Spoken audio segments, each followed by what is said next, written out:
Hello my friends and welcome, my name is Dennis and as you probably know I'm the airline pilot. Today I'm going to visit the Poltava Aviation Museum where I can find very rare aircraft that you probably never saw, and me personally I haven't been there, so it's the first time for me and first time for you to visit this museum. I'm on my way now on this beautiful motorcycle, so let's go. Pum pum. The museum that you'll see today is the ex-military base for Soviet Union strategic aviation that was found in 1920s. And the Second World War, the Poltava city was captured by Germans, and Germans actually then destroyed this airfield. They also used the same Poltava airport to base their heavy Henkels bombers that were used to bomb the Soviet military objects and Soviet cities. In 1943, the German army forced to be retreated from Poltava city, and Soviet army gained the city and the airport control again, and they used this airport to base their military aviation. At the same time, the United States and Soviet Union collaborated to use Poltava airport as the base for B-17 bombers that were used to bomb Nazi Germany. However, one day Germany discovered that this base was used by Americans, and they bombed this base from the sky, and many of those B-17s were destroyed in Poltava. After the Second World War, the Soviet Union continued to use this base as one of their main military bases because of the unique location on the west part of the Soviet Union, and the aviation was developing very fast. The new airplanes like Tupolev-4, Tupolev-160, Tu-22M3 and Tu-160 that you will see in this video, they all were based in this particular military base. Okay guys, we are now in Poltava and the museum should be somewhere here. I'm just gonna park near to the entrance and I'm gonna take everything with me, all the cameras, etc. Whew, it was a long trip. Alright, everything seems to be locked and sealed and it's time to go. Alright, bad news my friends, bad news. They do not accept Visa, MasterCard, any kind of cards. They want just cash. Luckily I was able to find the ATM which is 600 meters away. I packed all my things to my motorcycle. That's why I will not ride, I will just walk like 500 meters away to the ATM, then coming back to museum. 21st century, they do not accept cards in one of the best museums in Ukraine, so take into account if you want to visit this museum, take the cash with you. Guys, I was able to find the ATM, but it is the most useless ATM I have ever seen. So the maximum amount for withdrawal is just 200 hryvnias, which is less than $8. By the way, my friends, this content is possible only because of your support on Patreon and on my live streams, of course. So if you want to support this channel, the Pilot Blog, please go to the channel description where you can find the links to my Patreon account. What is interesting here, I need to wait for the bus that will take me to the airplanes, because here is just a park area. There is some kind of building with the historical things inside. I don't know what is there so far, but we'll film for sure. And I'm just waiting for the bus that will take me to the airplane, and there is other fee, so to get to the airplane you also need to pay. Let's see what is here. It is MiG-29, still in service in Ukrainian Air Force, in Russian Air Force, Kazakh, Uzbekistan and many ex-Soviet republics. Oh my god, it's in terrible conditions. What is this? Bird strike? Jeez. Oh, let's go to the airfield. They say we need to go. I'll film about it a little bit later. Here we have Let L39 and let's go to the bus. This is our bus for today, my friends. Pazik, the legendary one. And yeah, let's go inside.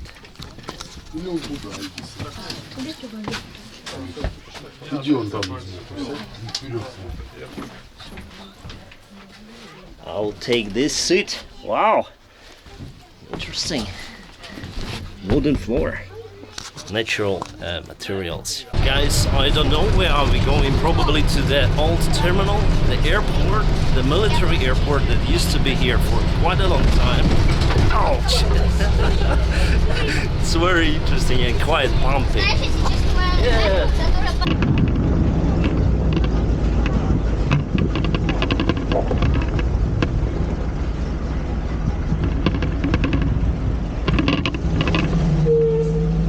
Just look at this.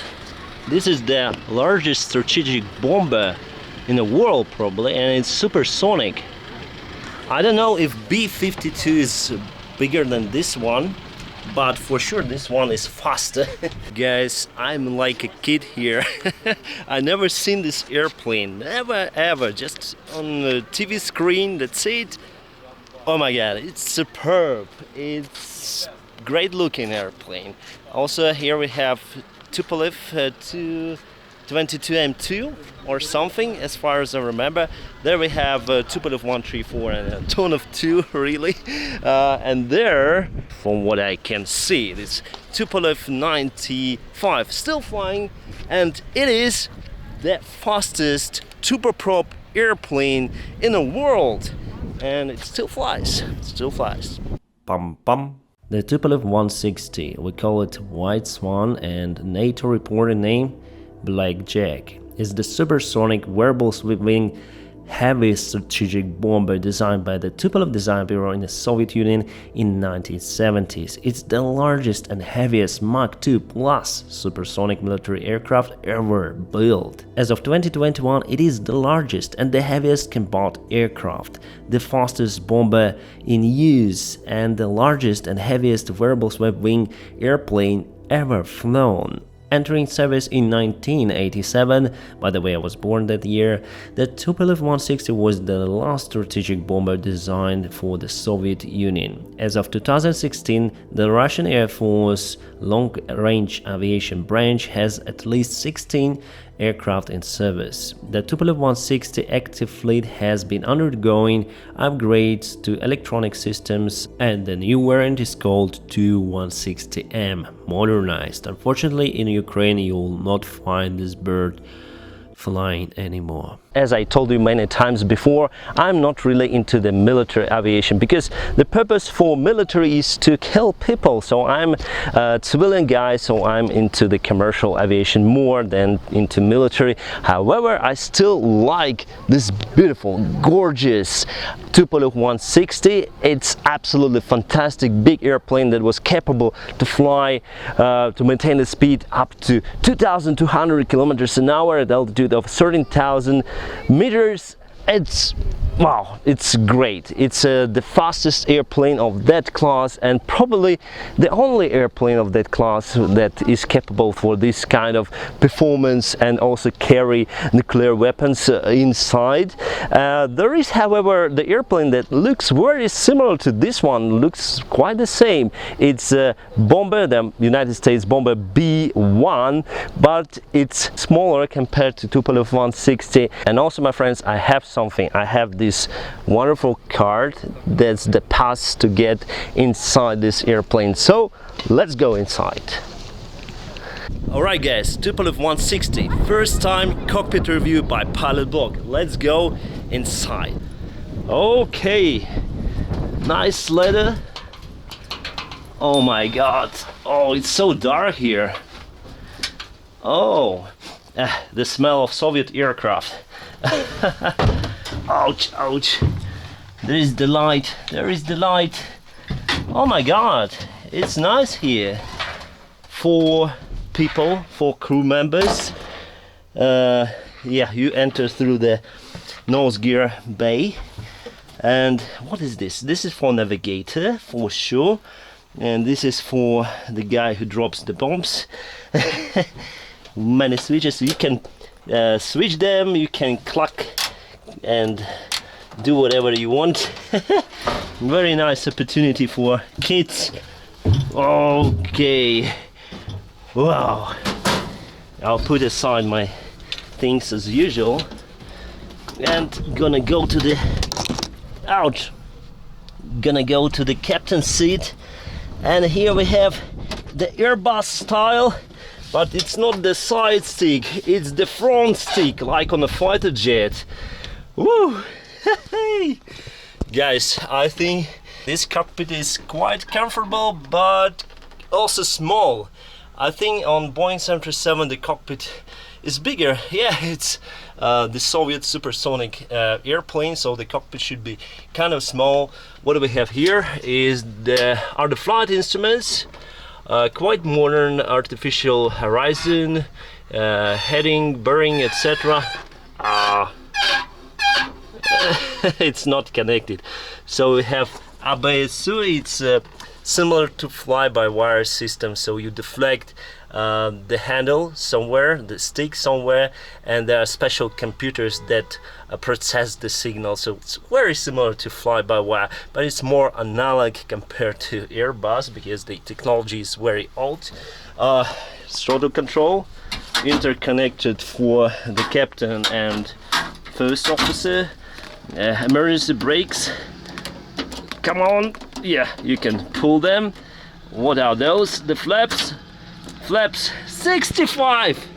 Oh, you have also the swept wing is changing on this aircraft, so we don't have the fixed wing, so it's not the 65, it's the wing. Yeah, wing 65, and here are the flaps. So the flaps 40, full wingspan, full flaps. The landing gears here should be down because we are on the ground. The overhead panel is very simple. Emergency drop of the canopy, it's not working. What is there? Also, I don't know. I hope the emergency the ejection is not working here as well. This is the trim wheel for pitch up, pitch down. Come on, just for pitch up, and we can move it pitch up. Here's the slide window. Come on, how can it be slided? Okay, closed. It's similar to Boeing 737, so we need to pull it and do like this. It's a nice airplane. The cockpit, I'm surprised, my friends, the cockpit is kind of modern. As you can see, we have push buttons, we have very similar to fly-by-wire system. The stick is huge, it's very huge, and it's not interconnected to the first officer. With the first officer, I wonder why. Maybe they just broke the link, they terminated it for a while. Oh, my friends, what can you see from this airplane? Actually, you can see the ground from this position, and it's more or less okay. It's more or less nice cockpit. Great great review, I like it. Yeah, my friends, as I told you, I'm like a kid here, like a kid. I think all the instruments are not working here except this. This is a very reliable thing, and even kids couldn't broke it. This is clock, the aviation clock. My friends, again, thank you very much for your support on Patreon. Because of you, I'm here now reviewing this beautiful airplane.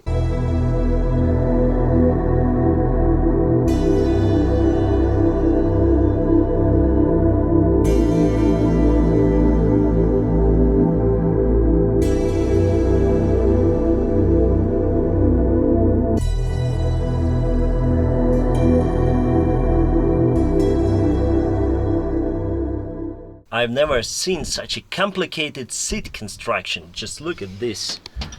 And I wonder what is this. Some kind of canister from both sides. Oh my god. Oh my god. It's so complicated and it looks so heavy. What is this? Probably this is for the parachute that is installed into this seat. Hope it is removed right now, and the ejection system is being deactivated. Just hope, because I think from this airplane you can eject. Yes, I'm sure about it. Bum bum. Tupolev-95, my friends. This is enormously huge airplane, turboprop airplane, and as I say to you, the fastest in the world. It has many records. Why it's so fast? Because it has the swept wing design, and also it has a very powerful engine. As you can see, on the one axle we have two propellers, one and the next one. Very fast machine, but also very noisy, and you can feel the vibration when you fly inside the airplane. I was speaking to pilots who flew this wonderful aircraft, and they say, wow, it's the beast. This airplane actually reminds me the old cartoons from Murakami, from anime.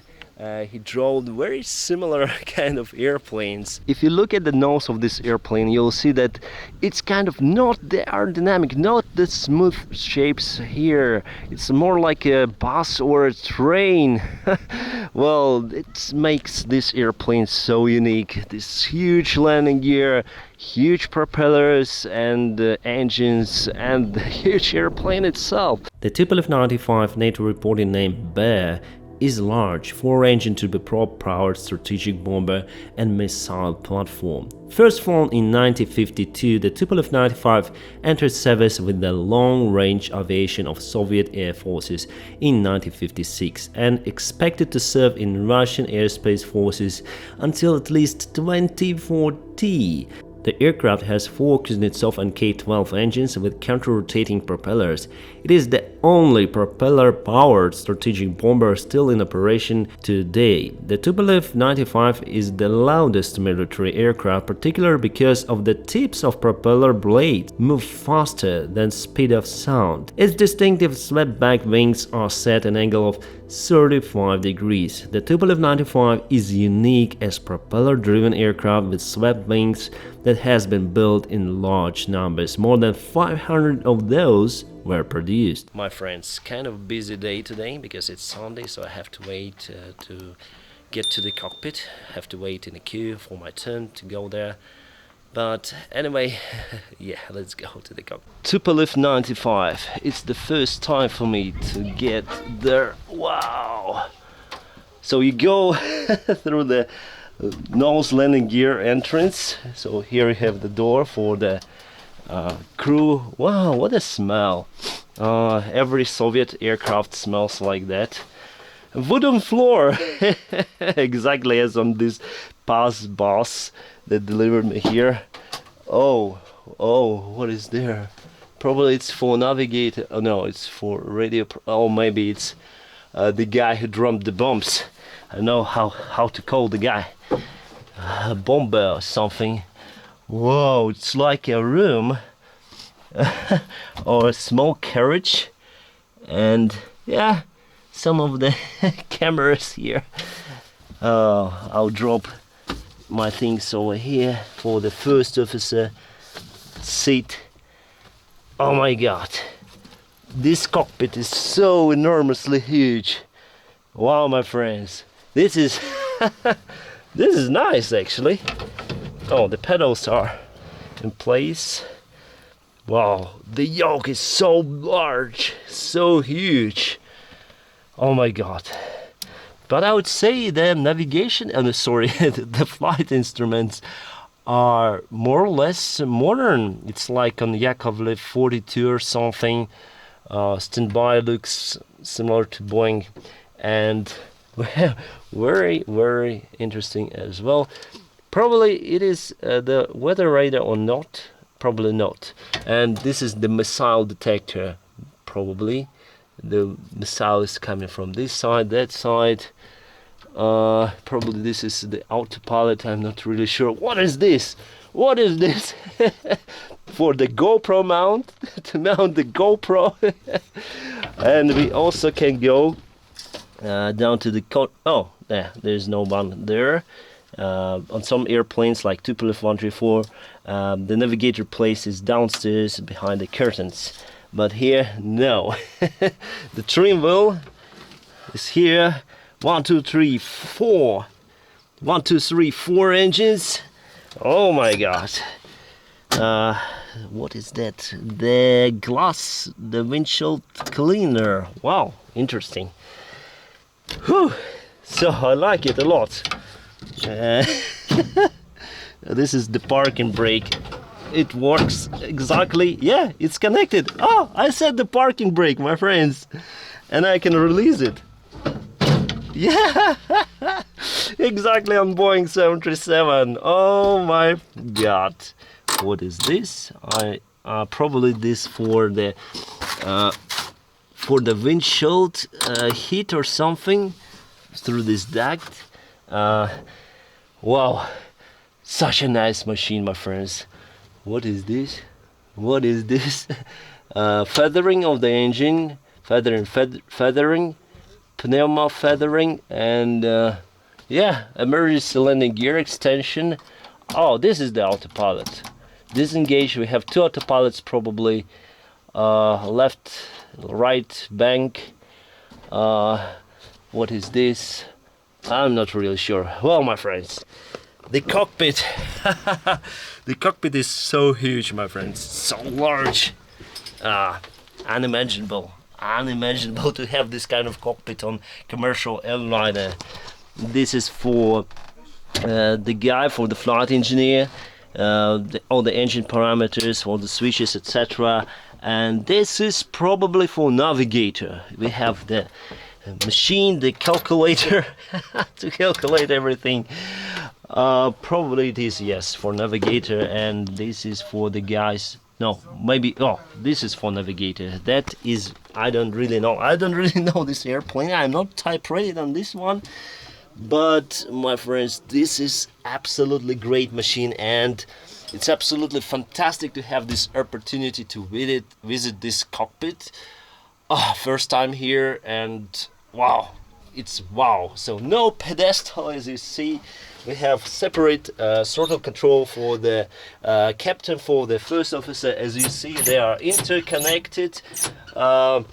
Beautiful, beautiful machine, very beautiful.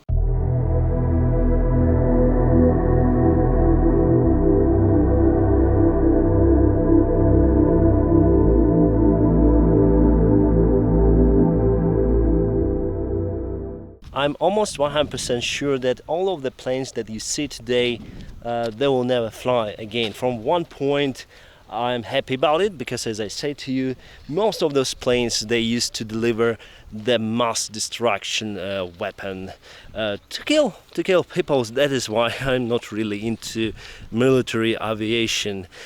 From other side, I can understand those birds. I feel that they have some kind of soul, you know. Those planes, they used to fly, and it will be absolutely great to see those planes just flying in the skies, not killing everyone, but just flying. I really like this kind of fighter jets, you know. They are so enormously powerful, they are so enormously maneuverable, and yeah, I would like to try to fly the fighter jet at least once in my life, my friends. Antonov 2, my friends, and you can go actually inside the plane. I've flown this airplane twice, so please check out my video. I'll put them in the link. And yeah, the cockpit is very small here. I'm surprised to see almost all the button switches are still intact. Just imagine how many people are doing like this all the day, all the kids, you know. And it's kind of hot inside. Let's go outside, because yeah, it's very hot today. Tupolev-134 with a special nose used to train the people to fly the Tupolev M22. Oh, the entry is so small. There's the place for navigator, and here also some kind of instruments. Where is the seat? Oh, it should be here somewhere. Of course, this is for the flight engineer. And there is the cockpit, Tupolev. Wow, nice. It says autopilot here, so we can turn with that. You can climb, maybe it's the vertical speed wheel. And what else? The overhead panel is very simple. So I was expecting to see those flight instruments inside the Tupolev-95, and here are the old artificial horizons.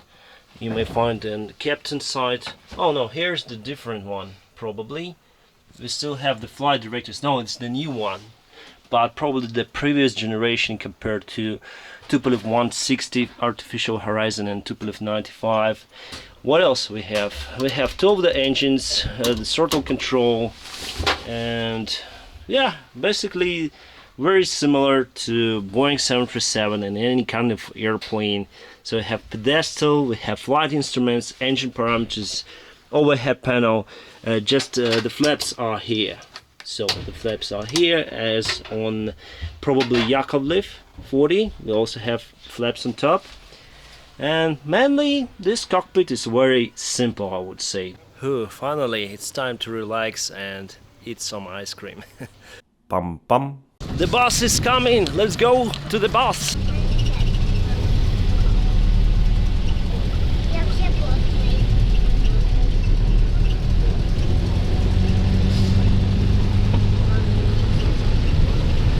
Anyway, my friends, I enjoyed the trip to this aviation museum here in Poltava, and it was possible because of your support on my Patreon page. So go to the link just under this video, and there you can find my Patreon page where you can support me on my future projects.